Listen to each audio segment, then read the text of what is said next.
श्यामा काचन चन्द्रिका त्रिभुवने पुण्यात्मनामानने सीमाशून्यकवित्ववर्षजननी या कापि कादम्बिनी मारारातिमनोविमोहनविधौ काचित्तमः कन्दली कामाक्ष्याः करुणाकटाक्षलहरी कामाय मे कल्पताम्।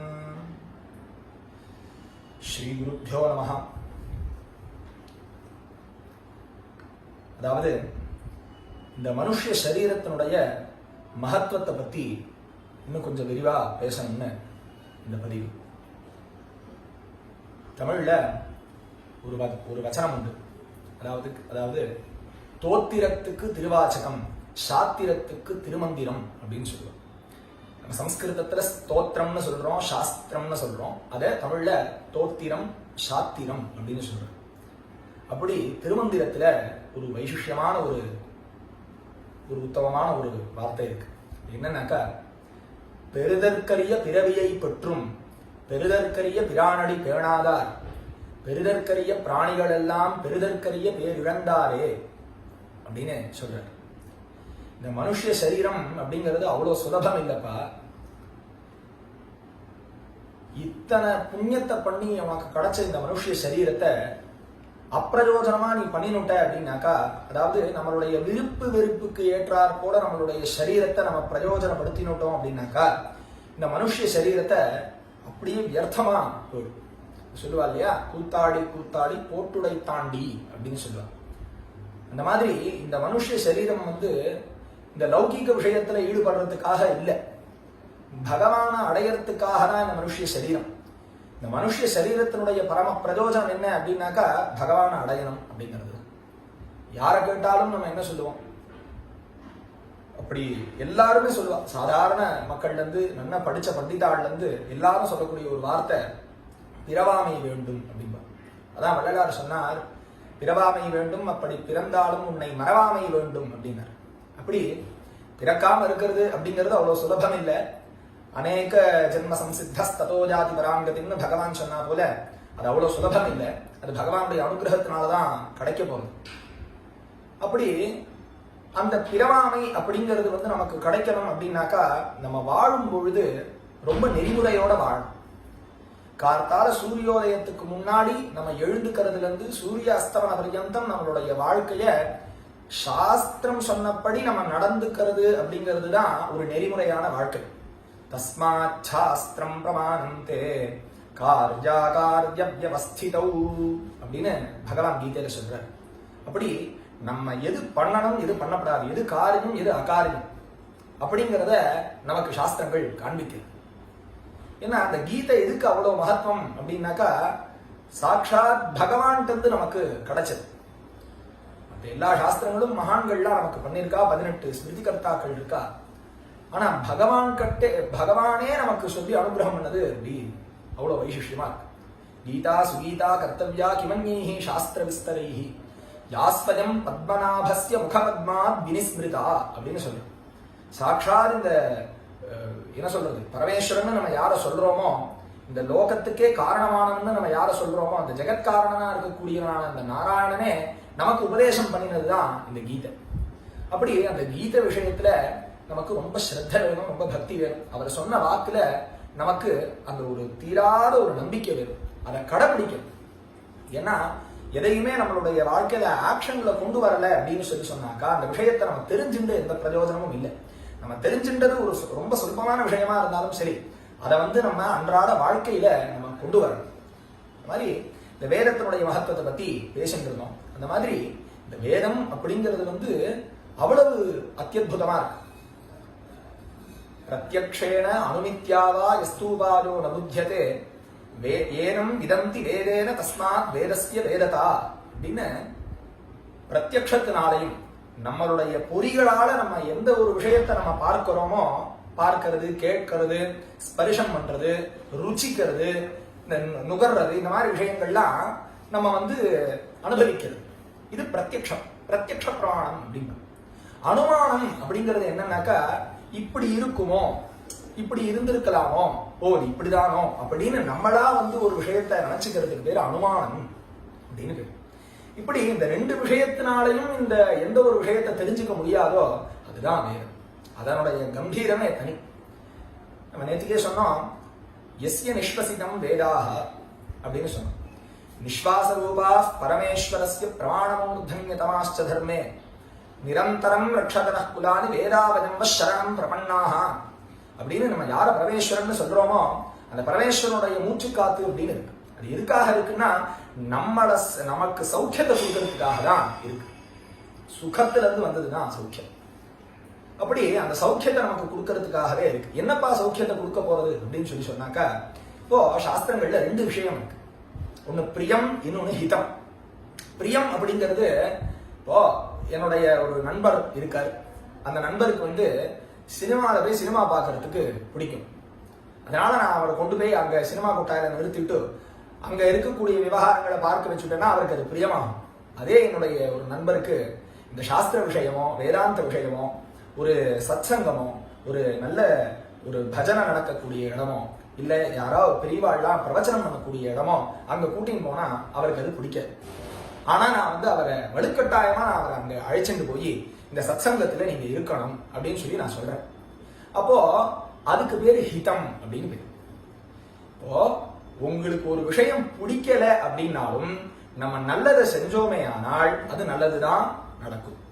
அதுவே ஒரு விஷயம் ஒருத்தருக்கு பிடிக்கிறது ஆனா அதனால நமக்கு எந்த லாபமும் இல்லை அப்படின்னா அதை நான் பண்றதுனால என்ன லாபம்? அவருக்கு பிரியம் பண்றதா இருக்கும் ஆனா அதனால ஒன்றும் லாபம் இல்லையே. லோகம் முழுக்க போய் அந்த இதுலதானே விழுந்துட்டு இருக்கா, அதனால என்ன பிரயோஜனம்? அதனால எது பிரயோஜனம்ங்கிறத நம்ம முதல்ல தெரிஞ்சுக்கணும். சாஸ்திரியமான ஒரு வாழ்க்கை முறை அனுஷ்டானம் இந்த மாதிரி லௌகிக விஷயங்கள்லயே நம்ம விவகாரம் பண்ணிட்டு இருக்காம கொஞ்சம் பகவான்கிட்ட நம்மளுடைய மனசை கொண்டு போய் செலுத்தணும்.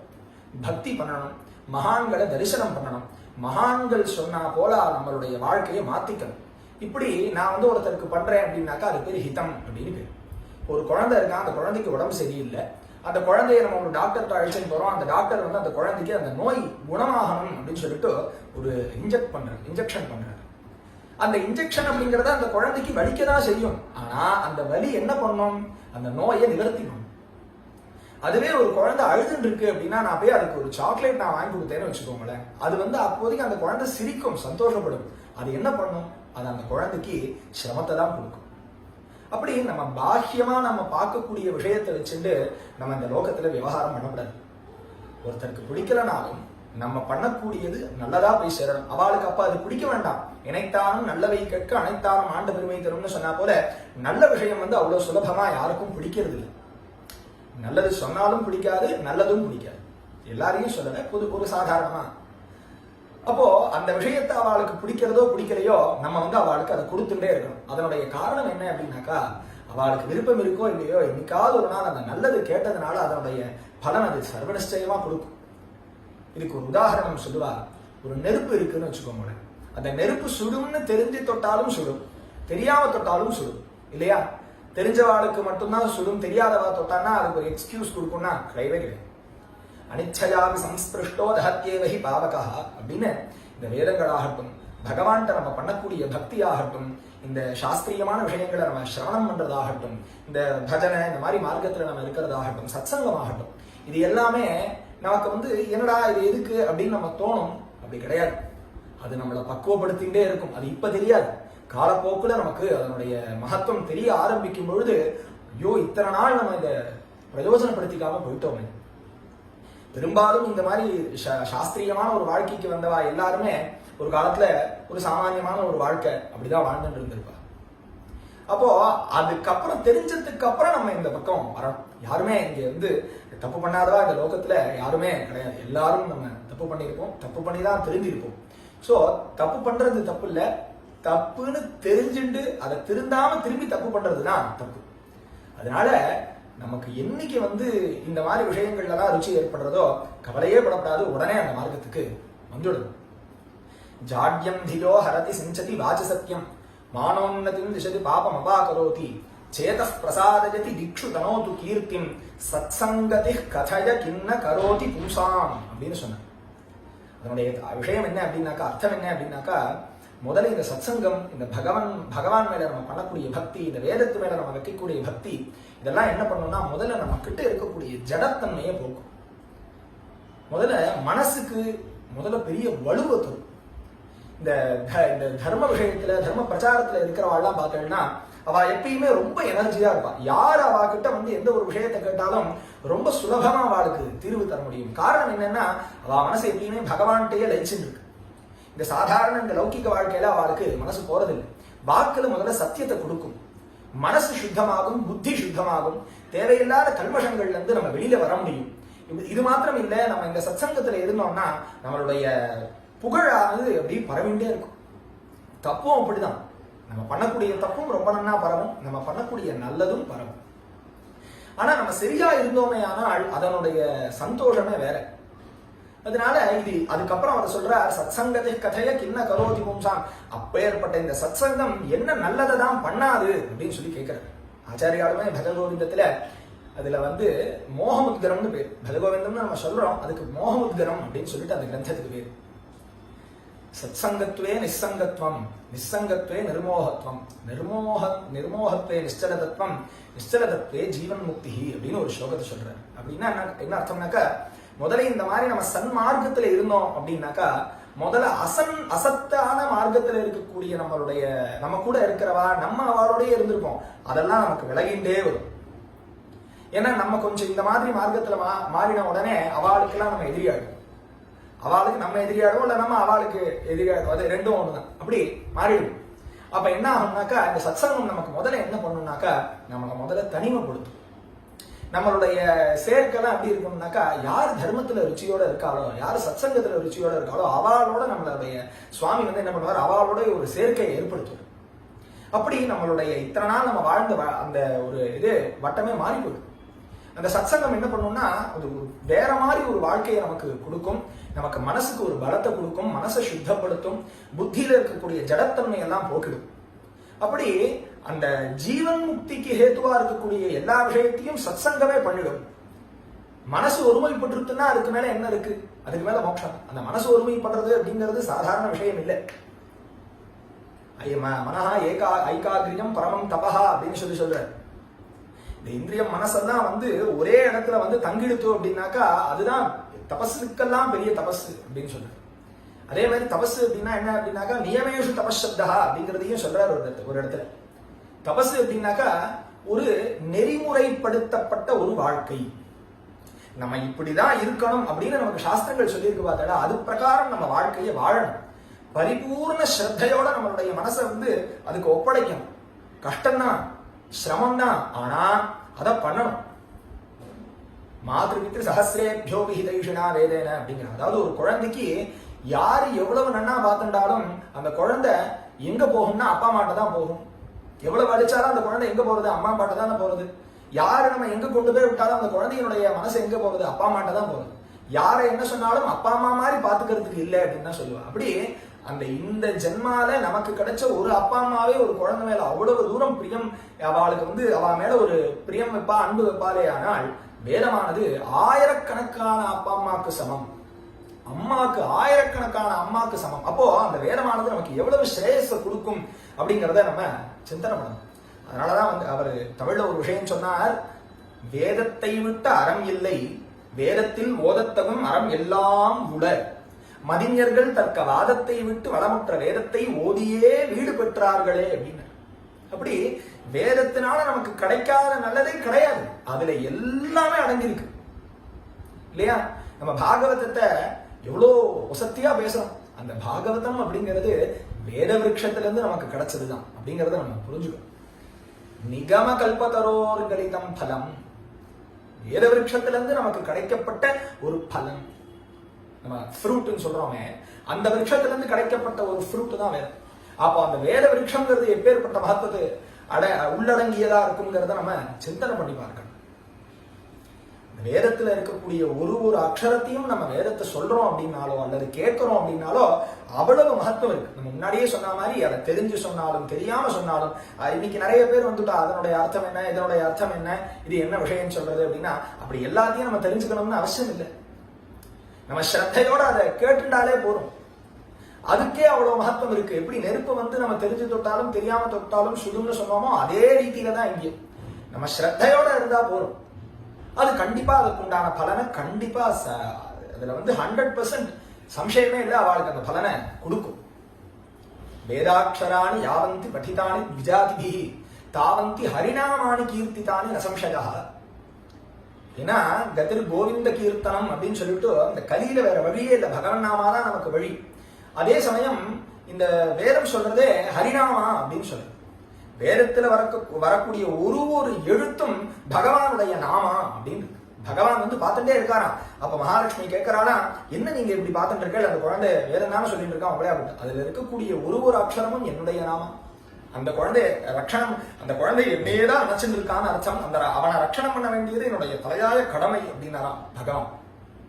அந்த மாதிரி அந்த வேதத்தை வந்து நம்ம ஒன்றும் அதுக்கு பண்றது ஒன்றும் இல்லை. அந்த வேதத்தை ஸ்ரத்தாபக்தியோட நம்ம அணுகினா போரும், அது அப்படியே நமக்கு அப்பேற்பட்ட ஒரு அடைக்கலம் கொடுக்கும். இந்த மாதிரி இப்ப ராமர் வந்து சொன்னார் இல்லையா, அபயம் சர்வபூதேபியா ததாம் ஏதத் விரதம் மம அப்படின்னு. இப்போ ராமனுடைய தம்பி ராமர் ஆசிரியச்சு வரும்பொழுது சொல்றார், இவன் நமக்கு எதிரியானவனுடைய தம்பி இல்லையா, அவருக்கு நம்ம அடைக்கணும்னா அதுக்கு அவர் சொல்றார், யார் என்னை நாடி வந்தாலும் அவரை காப்பாற்றுவேன் என்று உறுதிமொழி அளிக்கிறேன் அப்படிங்கிறது. அதுதான் என்னுடைய பரம விரதம் அப்படிங்கிறது. அவனை காப்பாற்ற வேண்டியதுதான் என்னுடைய கடமைன்னு மாத்திரம் இல்லாம அதுதான் நான் வந்து எடுத்துட்டு இருக்கக்கூடிய விரதம், நான் அதை செய்வேன் அப்படிங்கிற. அவனை நான் காப்பாத்துவேன் அப்படிங்கிற. அப்போ எப்பேற்பட்டவனையும் காப்பாற்றும் இந்த வேதம். என்ன வேணும் அப்படின்னாக்கா பக்தி வேணும், அவ்வளவுதான், வேற ஒண்ணுமே இல்லை. வேதம் நான்கிலும் மெய்ப்பொருளாவது நாதன் நாமம் நமசிவாயவே. இதெல்லாம் நீங்க அப்படியே கோட் பண்ணி பார்த்தீங்கன்னா அத்தியுதமா இருக்கும். இந்த நம்ம சுவாமி சிவன் விஷ்ணுன்னு நம்ம சொல்றோமே, அதெல்லாம் பேதமே கிடையாது, அப்படி இருக்கவே கூடாது. யார் ஒருவனுக்கு சிவன் விஷ்ணு மேல பேதம் தெரியறதோ அவளுக்கு எந்த காலத்திலையும் கதி கிடையாது. பகவானும் ரெண்டும் ஒண்ணுதான், ரெண்டுமே பிரிக்கவே முடியாது. எனக்கு வலது கண்ணு வேணுமா இடது கண்ணு வேணுமான்னா நீங்க என்ன சொல்லுவேன், என்ன வேணும்னு சொல்ல முடியும்? ரெண்டும் தான் வேணும், ஒண்ணு இல்லை அப்படிங்கிறதே கிடையாது. ரெண்டுமே ஒரே தத்துவம் தான், ஹர் தாத்துல இருந்து வந்ததுதான், ஹரி ஹரன் ரெண்டுமே. அந்த மாதிரி இதுல நம்ம என்ன பார்த்தோம், மகாவிஷ்ணுடைய நாமான்னு பார்த்தோம். இதுல வேதம் நான்கு மெய்ப்பொருளாவது நாதன் நாமம் நமசிவாயவே அப்படின்னு பார்க்கிறோம். அப்படி அந்த வேதம் அப்படிங்கக்கூடிய அதுல அந்த ஸ்ரீருத்ரம் அப்படிங்கிறது ரொம்ப வைசிஷ்யமா சொல்லப்படுறது இல்லையா. அந்த ஸ்ரீருத்ரத்துல அவ்வளவு வைசிஷ்யமா இருக்காது. எதுக்காக அப்படின்னா தத்திர பஞ்சாட்சரி புண்ணியா சிவயித்யக்ஷரத்வயம். அந்த சிவ அப்படிங்கிறது வர்றது பாருங்க, ஆணையனோ தவம் செய்கிறேன் சிவாஜனம பெற்றேன் அப்படிங்கிறது. அப்படி அந்த சிவாஜனமஹா அப்படிங்கிறதும் வர்றது வேதத்துல. மகாநாராயண உபனிஷத்துல அதை சொல்ற நிதனபதே நமஹ நிதனபதாந்திகாஜ நமஹ அப்படின்னு வரக்கூடிய அந்த இதுல அந்த பேராகிராஃப்ல அந்த சிவாஜ நமஹ சிவலிங்காஜ நமஹ அப்படிங்கிறது இந்த வைசிஷ்யம் பாருங்க. அந்த உபனிஷத்துக்கு பேர் மகா நாராயணோபனிஷத் அப்படின்னு. அப்போ இந்த நாராயணனையும் பரமேஸ்வரனையும் பிரிக்கவே முடியாது அப்படிங்கிறத நம்ம நல்லா புரிஞ்சுக்கணும். எக்காலத்திலையும் அந்த சுவாமி பரமேஸ்வரத்தையும் சரி மகாவிஷ்ணுவையும் சரி மனசளோட ஒரு துளி கூட பேத புத்தி அப்படிங்கிறது இருக்கக்கூடாது. இது பெருசு, இது வசதி, இது தாழ்வு அப்படிங்கிற எண்ணமே பகவான்கிட்ட இருக்கக்கூடாது. பரமேஸ்வரனும் ஒண்ணுதான், மகாவிஷ்ணுவும் ஒண்ணுதான், அம்பாளும் ஒண்ணுதான், மகாகணபதியும் ஒண்ணுதான், சுப்பிரமணியனும் ஒண்ணுதான், எல்லா சுவாமியும் நமக்கு ஒண்ணுதான். அப்படி ஒரு குழந்தைகளுக்கு ஒன்னொன்னு பிடிக்கும். அந்த மாதிரி அவாவா மனசு எங்கெங்க போறதோ அது பிரகாரம் நமக்கு விஷயம். ஏனகேனா பிபாயேன மனகிருஷ்ணே நிவேசஜேத் அப்படின்னு ஏதாவது ஒரு வழியில மனசை வந்து பகவான்கிட்ட அர்ப்பணம் பண்ணி நீ ஒரு பாதையில போ, அந்த அகங்காரத்தை மாத்திரம் வச்சுக்காது அப்படின்னு சொல்றாரு. பக்தி கிண்ண கரோத்தியஹோ வனச்சரோ பக்தாவதம் சாஜதே அப்படிங்கிறது. எப்படி நம்ம வந்து இந்த கண்ணப்ப நாயனாருடைய சரித்திரத்தை பத்தி பார்க்கும்பொழுது தெரியுது. அவரை நம்ம என்ன கண்ணப்ப நாயனாருடைய வைசிஷ்யம் என்னங்கிறது நமக்கு நன்னாவே தெரியும். அவர் சாப்பிடக்கூடிய மாம்சத்தை நன்னா இருக்கக்கூடிய பகுதியை வந்து சாப்பிட்டு பார்ப்பார். ருச்சி நன்னா இருந்ததுன்னா அது பகவானுக்கு வேணும்னு சொல்லிட்டு அதை துப்பி கீழே வச்சுடுவார். அவர் அது ஸ்நானம் பண்ணிட்டு அந்த நதியில இருக்கக்கூடிய ஜலத்தை அப்படி வாயில அப்படி வச்சுட்டு வருவார். அதை சுவாமி மேல துப்புவார். அது அபிஷேகம் ஆயிடுது. அதுல இருக்கக்கூடிய இலை தழைகள்லாம் எடுத்து தலையில வச்சுட்டு வருவார். அதை எடுத்து சுவாமிக்கு போடுவார். அது பெரிய அர்ச்சனையா மாறிடுது. அவர் துப்பின எச்சல் பகவானுக்கு அபிஷேகம் ஆயிடுது. அவர் சாப்பிட்டு மிச்சம் வச்ச மாம்சம் பெரிய பக்ஷணம் ஆயிடுது. அப்படி அவ்வளவு பெரிய பக்தி தான் இங்க பெருசே தவிர நம்மளுடைய பாவம். அதாவது என்னன்னா நம்ம வந்து ஏதோ நம்ம பெருசா நம்ம சுவாமிக்கு வந்து பால் அபிஷேகம் பண்றோம், தேன் அபிஷேகம் பண்றோம், பெருசா பண்றோம் அப்படிங்கிறது விஷயம் இல்லை. பக்தி இருக்கணும். பத்திரம் புஷ்பம் பலம் தோயம் யோமே பக்தியா பிரயச்சதி ததகம் பக்தியுபகிருதம் அஸ்னாமி பிரஜதாத்மனஹான்னு பகவான் சொன்னா போல, நம்ம ஏதோ ஒண்ணு ஜலத்தை விடுறோமோ புஷ்பத்தை போடுறோமோ என்ன நம்மளால முடியுமோ அதை நம்ம சுவாமிக்கு பண்ணலாம். ஆனா பக்தியோட பண்ணணும். பக்தி இல்லாம நம்ம எவ்வளவு நம்ம சுவாமிக்கு நம்ம பண்ணினாலும் பிரயோஜனம் இல்லை. நான் பண்ணினேன் என்னால நடந்ததுங்கக்கூடிய அகங்காரம் இல்லாம பகவானே இது உன்னுடைய கருணை, என்னால நான் எனக்கு இது ஒரு பகவானுக்கு நம்ம இன்னைக்கு ஒரு உத்தரணி பாட விட முடியும்னு நமக்கு சுவாமி இன்னைக்கு வச்சிருக்காரு அப்படின்னா அவருடைய கருணை தான். அதுல கிருபா விசேஷம் தான். அதனால நம்ம இன்னைக்கு அதை பண்றதுக்கு நமக்கு ஒரு பாக்கியம் கிடைச்சிருக்கு. அதனால பகவானுக்கு நம்ம பண்ணக்கூடிய விஷயங்கள் என்ன, இது இன்னைக்கு நிறைய பேசலாம். அந்த ஒரு பால் சுவாமிக்கு ஊத்துறதுக்கு பதிலாக ஏழைகளுக்கு கொடுக்கலாமே, தேனை ஊத்துறதுக்கு பதிலாக ஏழைகளுக்கு கொடுக்கலாமே அப்படிங்கறதெல்லாம் பேசலாம். அப்படி கிடையாது. அதனுடைய தாற்பயம் என்ன அப்படின்னாக்கா, அந்த காலத்துல நமக்கு எப்படி இருந்ததுன்னா, இங்க எதுவுமே நம்மளால ஆகிறது இல்லை அப்படிங்கிறத நன்னா புரிஞ்சுக்கணும். இந்த உலகத்துல நமக்கு நடக்கக்கூடிய எல்லாமே பரமேஸ்வரனுடைய கிருபைங்கிறத நம்ம புரிஞ்சுக்கணும். எத்தனையோ பேர் குருடு செவிடு பேடி நீங்கி பிறத்தலறிதுன்னு சொன்னா பார்த்தேடா அப்பையா, அது மாதிரி எத்தனையோ பேர் கண்ணு இல்லாம காது இல்லாம மூக்கு வாய் எல்லாம் சரியா இல்லாம கைகாடு இல்லாம எப்படி இல்லாம இருக்கா. பகவான் நமக்கு இது எல்லாம் நன்னா கொடுத்துருக்காரு. அதுக்கே நம்ம ஜென்மா முழுக்க சுவாமிக்கு நமஸ்காரம் பண்ணிட்டு இருந்தாலும் அந்த நன்றியை காமிச்சுட்டே இருந்தாலும் நமக்கு அதுக்கு ஈடே கட்ட முடியாது. அந்த மாதிரி இருக்கக்கூடியவாளெல்லாம் பார்க்கும் பொழுதுதான் நம்ம இன்னைக்கு எவ்வளவு நன்னா இருக்கோம் அப்படிங்கிறது தெரியும். அதை விட்டுட்டு நம்ம யாரோடையோ கம்பேர் பண்ணிக்கிறோம். அவா பெருசு இவா பெருசு, எல்லாருக்குள்ளயும் அந்த ஒரு வஞ்சகம் அப்படிலாம் இல்லை. யாரையுமே நம்ம அப்படி நினைக்கிறதுக்கே இங்க இல்லை.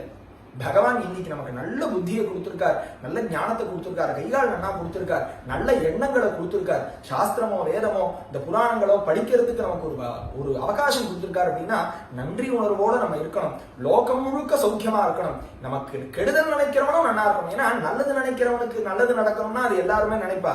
கெடுதல் நினைக்கிறவனுக்கும் நல்லது நினைக்கணும் அப்படிங்கிறது ரொம்ப துர்லபமானதா. அதாவது மகான்கள் அந்த மாதிரி நமக்கு எண்ணங்கள் வரணும். பிரத்யகம் பிரத்யவேக்ஷேத நரச்சரிதம் ஆத்மனஹ கிண்ணுமே பசுபிஸ்துல்யம் கிண்ணு சத்துருஷைரிதி அப்படிங்கிற உத்தமமான ஸ்லோகம். அன்றாட வாழ்க்கையிலேயே நம்ம என்ன பண்ணணும்னா, நம்மளுடைய வாழ்க்கை எப்படி இருக்கு, மகான்கள் மாதிரி இருக்கா அல்லது பசுபக்ஷி மிருகங்கள் மாதிரி இருக்கா? அன்றாடம் காத்தால ஏந்தோமா, இன்னைக்கு வயத்துக்கு ஏதாவது கிடைச்சதா, நம்மளுடைய இந்திரிய சுகத்துக்காக ஓடினோமா, அன்னைக்கு சாப்பிட்டோமா தூங்கினோமா அப்படின்னு இருக்கிறது பசுபக்ஷி மிருகங்கள்லாம் பண்ணோம். அது மாதிரி நம்ம இருக்கக்கூடாது. நம்மளுடைய வாழ்க்கை எப்படி இருக்கணும், மகான்கள் வாழ்ந்தா மாதிரி நம்ம வாழணும். மகான்கள் எப்படி வாழ்ந்தா அப்படின்னு நம்ம அன்றாடம் பிரத்யகம் பிரத்யவேட்சத்தை நம்ம நினைச்சு பார்க்கணும். அன்னைக்கு நம்ம தூங்கும் பொழுது இன்னைக்கு நம்மளுடைய வாழ்க்கை எப்படி இருந்தது, நம்ம எப்படி வாழ்ந்தோம், நம்ம பேச்சு எப்படி இருந்தது, நம்மளுடைய எண்ணங்கள் எப்படி இருந்தது, நம்மளுடைய மனசனுடைய ஓட்டம் எப்படி இருந்தது, நல்ல முறையில இருந்ததா, இல்ல போட்டி பொறாம நீயா நானாங்கிற அந்த இதுல பேதத்துல இருந்ததா, அந்த மாதிரிலாம் இல்லாம இருக்கிறது தான் மகான்களுடைய குணம். நமக்கு அந்த குணம் வரணும்னு சுவாமிகிட்ட பிரார்த்தனை பண்ணணும். என்னைக்குமே பகவான்கிட்ட நன்றி உணர்வோட இருக்கணும். எத்தனையோ பேர் இன்னைக்கு ஒரு வேளை ஆகாரம் இல்லாம இருக்கா. எத்தனையோ குழந்தைகள் பால் கூட வாங்க முடியாம இருக்கா. நம்ம இன்னைக்கு வெளியில போய் நடந்தோம்னா அத்தனை பேர் தன்னுடைய எல்லாத்தையும் திறந்து கை நீட்டுறா அப்படின்னா அதை விட ஒரு சிரமமான ஒரு சூழ்நிலை எதுவுமே இல்லை லோகத்துல. என்ன அத்தனையும் நான் இந்த எல்லாருக்குமே இருக்கும் இல்லையா, ஒரு வெட்கம் அப்படிங்கிறது ஒண்ணு இருக்கும் இல்லையா. நம்ம இல்லைங்கிறத சொல்லி காமிச்சிக்கப்படாதுன்னு நம்ம நினைப்போம்.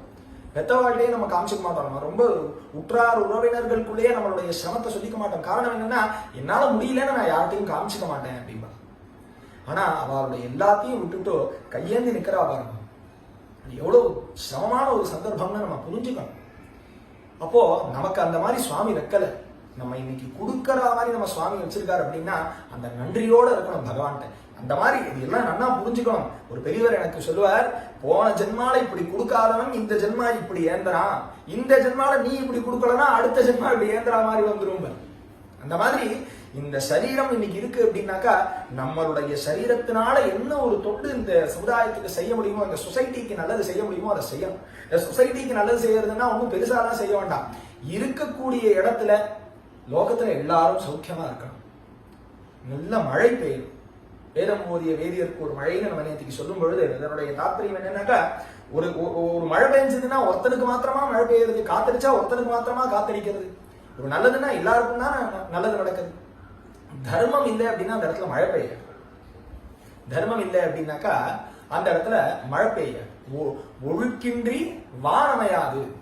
வானின்றி அமையாது ஒழுக்கு அப்படின்னு இருக்கு வள்ளுவர்.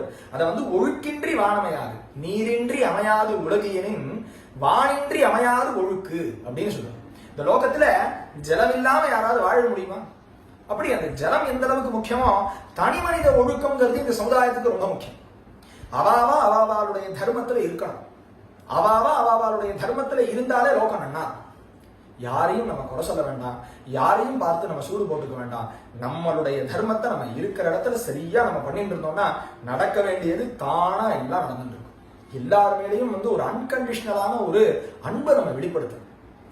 அன்பும் சிவமும் வேறென்பார் அறிவிலார், அன்பும் சிவமும் ஒன்றே என்று யாரும் அறிகிறார், அன்பும் சிவமும் ஒன்றே என்று அறிந்தபின் அன்பே சிவமாய் அமர்ந்திருப்பரே அப்படிங்கிறார். அப்படி அன்பை நம்ம வெளிப்படுத்தணும். நமக்கு கெடுதல் நினைக்கிற வாழ்க்கையை நம்ம அன்பை வெளிப்படுத்தணும். அப்படி உத்தமமான விஷயங்கள்லாம் நமக்கு இதுல சொல்லியிருக்கு. இந்த மாதிரி இந்த லௌகிக விஷயங்கள்ல தான் நமக்கு இன்னைக்கு இருந்தாலும் ஆபதர்த்தம் தனம் ரட்சைன்னு இன்னைக்கு இருக்கு. நம்ம என்னதான் வேதாந்தம் பேசினாலும் இன்னைக்கு நமக்கு சம்பாத்தியம்ங்கிறது அவசியமா இருக்கு. நமக்கும் இந்த வாழ்க்கை முறைகள்லாம் இது நிறைய தேவைகள் இருக்கு. ஆனா அதுல ஒரு தர்மத்தை நம்ம கடைபிடிக்கணும். அது தர்ம மார்க்கத்துல இருக்கா அப்படின்னா அந்த மார்க்கத்துல நம்ம சம்பாத்தியம் பண்ணணும். அந்நியாய மார்க்கமா நம்ம சம்பாத்தியம் பண்ணப்படாது. முடிஞ்ச அளவுக்கு அதுல ஒரு பங்காவது தர்ம காரியத்துக்கு நம்ம அதை செலவு பண்ணணும். அந்த மாதிரி அந்த தர்ம காரியத்துக்கு நம்ம இருக்கக்கூடிய அந்த செலவு பண்ணினோம்னா அது நமக்கும் ஸ்ரேயஸ், நம்ம சந்ததிகளுக்கும் ஸ்ரேயஸ். ஏன்னா நம்ம எதையுமே இங்க இருந்து எடுத்து போக போறது கிடையாது. பெயரினை நீக்கி பிணமென்று பெயரிட்டு அப்படிங்கிறது இருக்கிற வரைக்கும் நம்ம பேரை சொல்லுவா. காலமானத்துக்கு அப்புறம் நம்மளை யாரு பெத்தாளோ இல்ல நம்ம கூட பிறந்தவாளா இருக்கட்டும், நம்ம சொந்தக்காராளா இருக்கட்டும், நம்ம பாரியா, நம்ம பத்தினியா இருக்கட்டும், நம்ம குழந்தைகளா இருக்கட்டும், பிணத்தை எப்ப எடுக்க போறள் அப்படின்னு கேட்பா. இந்த மாதிரி இந்த சரீரத்துக்கு எந்த ஒரு இதுவும் கிடையாது. அவ வாழற வாழ்க்கைக்கு தான் மரியாதை.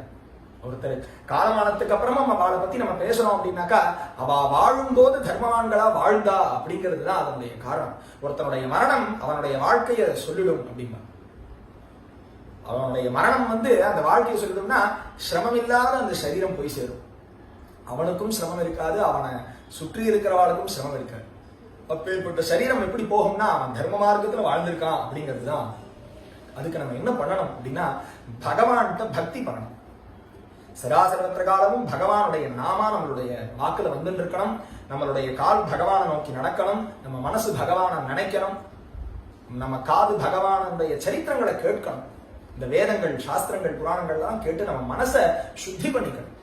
இதுல இருக்கக்கூடிய அழுக்கெல்லாம் இருக்கு பாருங்க, அந்த அழுக்கெல்லாம் சுத்தம் பண்ணணும். அது எப்படி போகும் அப்படின்னா அந்த தர்மத்தை கேட்டுட்டே இருந்தாதான் போகும்.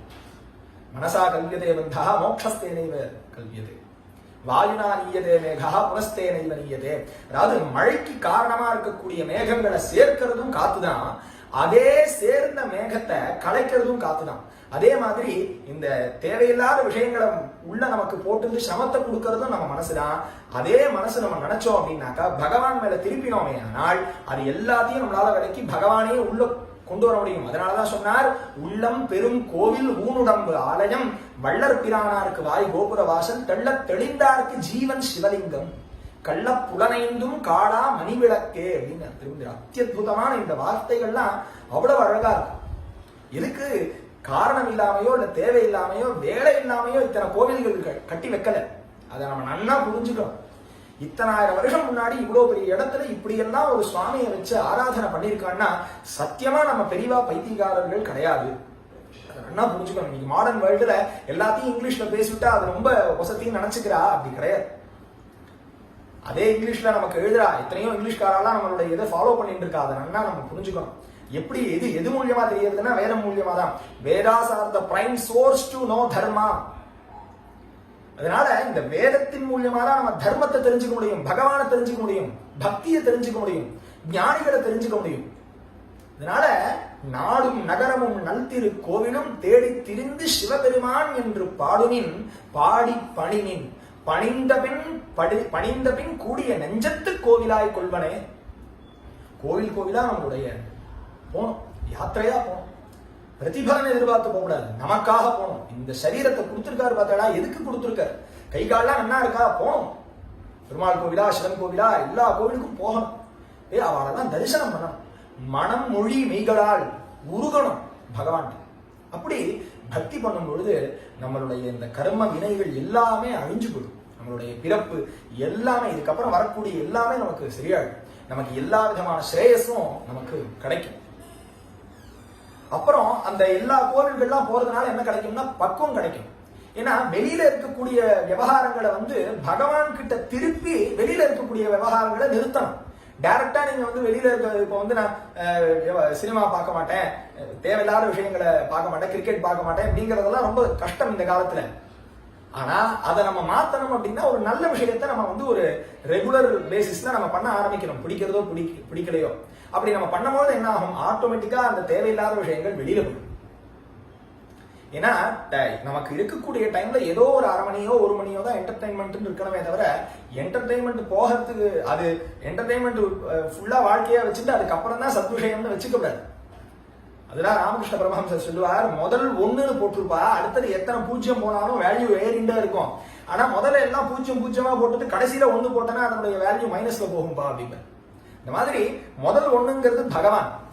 அன்னைக்கு காத்தால எழுந்துக்கிறோமா, பகவானுக்கு ஒரு நன்றி உணர்வோட நம்ம அந்த நாளை துவங்கணும். நிறைய கோவில்களுக்கு போய் பரமேஸ்வரா உன்னுடைய அனுகிரக விசேஷம் எனக்கு இது கிடைச்சிருக்கு, உன்னுடைய அனுகிரக விசேஷத்தினாலதான் இந்த சரீரம் நன்னா இருக்கு, எனக்கு நல்ல கண்கள் தெரியறது, காது கேட்கறது, இந்த கை கால்லாம் நன்னா இருக்கு, உன்னுடைய அனுகிரகம் தான் அப்படிங்கிறது நம்ம அந்த நன்றி உணர்வோட இருக்கணும். அப்புறம் நம்ம ஏதோ மற்ற லௌகிக காரியங்கள்லாம் பண்ணலாம், தப்பு கிடையாது. ஆனா பகவான்கிட்ட பக்தி பண்ணாம நம்ம மற்ற விஷயங்கள்லாம் பண்ணிட்டு ஏதோ டைம் பாஸுக்கு கோவிலுக்கும் போறேன், சிவனை ஒரு பெருமாளை போய் சேவிக்கிறேன், பரமேஸ்வரனை போய் பார்க்கறேன்னா அது சரி வராது. முதல் விஷயம் பக்தியா இருக்கணும். முதல் 1 போட்டுருந்தோம், அப்புறம் எத்தனை பூஜ்யம் போட்டாலும் வேல்யூ ஏறிண்டே இருக்கும். அந்த மாதிரி நம்ம மனம் அது செம்மையானால் மந்திரத்தால் ஆவதேனோன்னு சிவவாக்கியர், அதெல்லாம் ரொம்ப பெரிய லெவல். மனசு சரியாறதுங்கிறது இருக்கு பாருங்க, அது ரொம்ப சாதாரண விஷயம் இல்லை. மனையேவ மனுஷியானாம் பரமம் துக்க காரணம். நம்ம மனது நன்னா இருக்கிறதுக்கும் கெடுதலா இருக்கிறதுக்கும் நாம தான் காரணம், வெளியில இருக்கக்கூடியவா காரணமே கிடையாது. அதனால நமக்கு கிடைக்கக்கூடிய துக்கங்கள் வரும்போது நம்ம பகவான்கிட்ட போறது அப்படிங்கிறது இருக்கக்கூடாது. நம்ம சௌக்கியமா இருக்கும் போதும் பகவான் நினைக்கணும், அவருக்கு நமஸ்காரம் பண்ணணும். துக்கம் வந்தா மாத்திரம் பரமேஸ்வரன் போய் நான் அழறேன் அப்படின்னா அது சரி வராது. நம்ம ஒண்ணு கொடுத்து ஒருத்தனை வாங்குறது அப்படிங்கிறது இதுக்கு பிசினஸ் கிடையாது. நம்ம ஆல்ரெடி நம்ம நிறைய கடன் பட்டிருக்கோம் பகவானுக்கு. அதனால எப்பயுமே அந்த பக்தி உணர்வோட நம்ம இருக்கணும். இந்த வேதத்தினுடைய மகத்துவத்தை பத்தி பேசும்பொழுது இந்த பக்தியை பத்தியும் பேசணும் அப்படிங்கிறது இருந்தது. அதனால இந்த வேதங்கள் அப்படிங்கிறது ஒன்றும் சாதாரண விஷயம் இல்லை. அதனால எல்லாரும் இந்த வேதத்தை நம்ம எல்லாராலையும் அத்தியனம் பண்ண முடியாது அப்படிங்கிறது சொன்னோம். அதுக்கு நிறைய விதி எல்லாம் இருக்கு. முன்னாடியே சொன்னா போல ஜந்தூனாம் நரஜன்ம துர்லபம் அத பும்ஸ்துவம் ததோ விப்ரதா தஸ்மாத் வைதிக தர்ம மார்க்க வரதா வித்வத்வம் அஸ்மாத் பரம் ஆத்ம அனாத்ம விவேகினம் ஸ்வனுபவோ பிரம்மாத்மனா சம்ஸ்திதி முக்திர்னோ சத கோட்டி ஜன்ம சுகிருதைஹி புண்ணியைர் வினான லப்யதே அப்படின்னு ஆச்சாரியர்கள் விவேக சூடாமணியில சொல்றார். அப்படி இந்த சரீரங்கள்லயே 84 லட்சம் யோனி பேதம்னு சொல்றார். அப்படி இந்த மனுஷ சரீரம் கிடைக்கிறது ரொம்ப துர்லபம்பா. அதுலயும் புருஷ ஜென்மாவா கிடைக்கிறது அதை விட துர்லபம். அதுலயும் விப்ராலா பிறக்கிறது, பிராமணாலா இருக்கிறதுங்கிறது அதை விட துர்லபம். பிராமணான்னு சொல்றோமே, அது உயர்வு அப்படிங்கறத சொல்றது என்னன்னா கடமைகள் ஜாஸ்தி.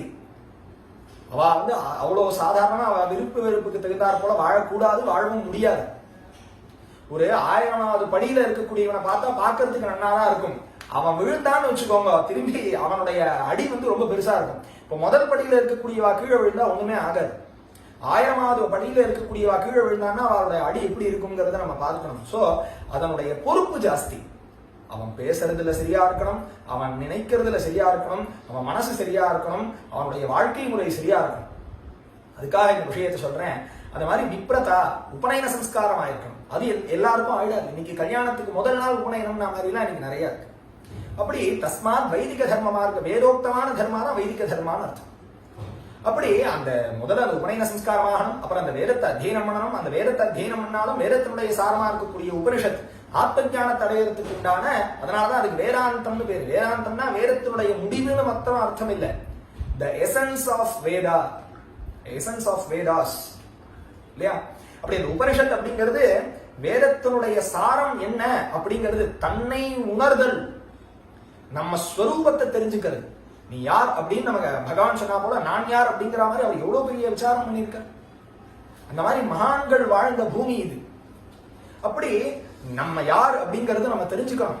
இந்த சரீரத்துல இருக்கும் பொழுது இந்த எல்லாமே வேலை செய்யறது, உள்ள ஏதோ ஒரு வஸ்து போனதுக்கு அப்புறம் எல்லாமே ஸ்தம்பிச்சு போயிடுறது. கண்ணு காது மூக்கு வாயெல்லாம் எல்லாமே இருக்கு, அதை தான் நம்ம பார்க்கிறோம். உயிரை நம்ம பார்க்கல. ஆனா கண்ணு காது மூக்கெல்லாம் இருக்கு, ஆனா உயிர் இல்ல, மற்றதெல்லாம் வேலை செய்ய மாட்டேங்குது. அப்போ அது இருக்கும் பொழுதுதான் தெரியும் அதனுடைய வேல்யூ. இன்று இருப்பறை நாளை இருப்பரோ என்று எண்ணவோ திடமில்லை. என்ன இருக்கிற வரைக்கும் தெரியாது, நம்ம பிராணம் போயிடுத்துனா அச்சோ அப்படின்னு நம்ம நினைச்சுப்போம். அதனால அடுத்த க்ஷணம்ங்கிறது நிச்சயம் இல்லை. அதனால எப்பயுமே நம்மளுடைய புத்தியானது தர்மே மதிஹிம்பா அப்படின்னு என்ன அர்த்தம்னா, எப்பயுமே சத்விஷயத்திலையும் நம்மளால இந்த சமுதாயத்துக்கும் இங்க இருக்கக்கூடிய எல்லாருக்கும் எல்லா ஜீவராசிகளுக்கும் எந்த விதத்துல நம்ம நல்லது செய்யலாம் அப்படிங்கக்கூடிய எண்ணத்திலேயே நம்ம இருக்கணும். வாக்குல எப்பயுமே பகவான் நாம வந்துருக்கணும், ஹதயத்திலையும் பகவானை நினைச்சிருக்கணும்.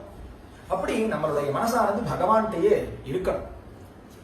அப்படி இருந்து வேதாந்த ஞானம் ஏற்பட்டு அது அவளுக்கு நல்ல குரு கிடைச்சு அந்த குரு சொல்றதை இவாளுக்கு புரிஞ்சு அப்படி அவளுக்கு அந்த ஆத்மானுபவம் ஏற்பட்டு அவளுக்கு அந்த மோட்சம் கிடைக்கிறது அப்படின்னாக்கா 100 கோடி ஜென்ம சுகிருதைஹி அப்படிங்கிறார் ஆச்சாரிகள். 100 கோடி ஜென்மா புண்ணியம் வேணும்பா இருக்கலாம் அப்படிங்கிற. அப்படி இன்னைக்கு அந்த மாதிரி ஒரு நிலையில இருக்கக்கூடியவாள்லாம் நம்ம பார்த்தோம்னா அவகிட்ட இருக்கக்கூடிய இதெல்லாம் பார்க்கவே கூடாது, தோஷங்களை பார்க்கவே கூடாது. அப்போ அவள்லாம் அதெல்லாம் தாண்டி வந்திருக்கா அப்படிங்கிறது அர்த்தம். நம்ம ஏதோ ஒரு 4 இத விஷயத்தை தெரிஞ்சுட்டு நம்ம பெருசுங்கிறத நினைச்சிட்டு நம்ம ஏதோ ரொம்ப சரியா பேசுறோம் அப்படிங்கிறதுனால பெரியவாளெல்லாம் நம்ம குறை சொல்லக்கூடாது. எந்த பெரியவாளையும் குறை சொல்றதுக்கு நமக்கு எந்த யோக்கியத்தையும் இல்லை. அதனால மகான்கள் விஷயத்துல என்னைக்குமே நமக்கு ஒரு கௌரவ பாவனை இருந்துட்டே இருக்கணும். சுவாமி விஷயத்துல எப்பயுமே நமக்கு ஒரு பக்தி இருந்துட்டே இருக்கணும். என்னதான் இந்த மாடர்ன் வேர்ல்டு எல்லாம் வளர்ந்தாலும் பகவான்கிட்ட பக்தி பண்றது அப்படிங்கிறது நமக்கு எப்பயுமே இருந்துட்டு இருக்கணும் அப்படின்னு சொல்லிட்டு எல்லாருக்கும் அந்த தர்ம விஷயத்துல சிந்தனை இருக்கணும். எல்லாருக்கும் தர்ம விஷயத்துல ருச்சி ஏற்படணும். வேதம் புராணம் இந்த மாதிரி எல்லா விஷயங்கள்லையும் எல்லாருக்கும் ஒரு பக்தி ஸ்ரத்த உண்டாகணும் அப்படின்னு சொல்லிட்டு எல்லாருக்கும் அந்த பரமேஸ்வரனானவன் பரிபூர்ண அனுகிரகம் பண்ணணும் அப்படின்னு இங்க பிரார்த்தனை பண்ணிட்டு இந்த பாஷணத்தை இங்க நான் பூர்த்தி பண்றேன். ஹர நம பார்வதி பதயே ஹர ஹர மகாதேவ.